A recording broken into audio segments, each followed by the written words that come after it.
एक दिन गौतम बुद्ध अपने शिष्यों के साथ एकदम शांत बैठे हुए थे।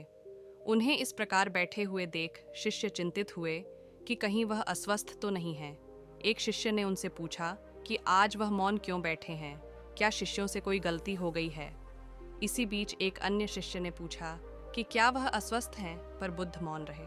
तभी कुछ दूर खड़ा व्यक्ति जोर से चिल्लाया, आज मुझे सभा में बैठने की अनुमति क्यों नहीं दी गई है। बुद्ध आंखें बंद करके ध्यान मग्न हो गए। वह व्यक्ति फिर से चिल्लाया, मुझे प्रवेश की अनुमति क्यों नहीं मिली। इसी बीच एक उदार शिष्य ने उसका पक्ष लेते हुए कहा कि उसे सभा में आने की अनुमति प्रदान की जाए। बुद्ध ने आंखें खोलीं और बोले, नहीं, वह अछूत है, उसे आज्ञा नहीं दी जा सकती।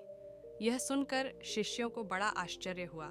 बुद्ध उनके मन का भाव समझ गए और बोले, हाँ, वह अछूत है।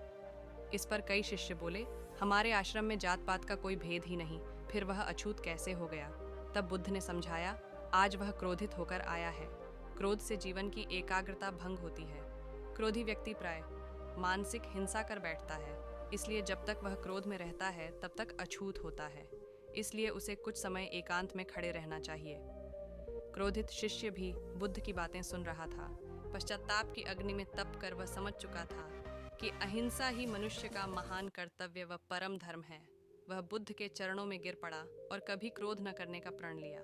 शिक्षा आशय यह है कि क्रोध के कारण व्यक्ति अनर्थ कर बैठता है और पश्चाताप उसे बाद में होता है, जिसका कोई लाभ नहीं मिलता। इसलिए हमें क्रोध नहीं करना चाहिए।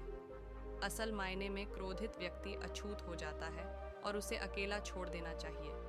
क्रोध करने से तन, मन और धन तीनों की हानि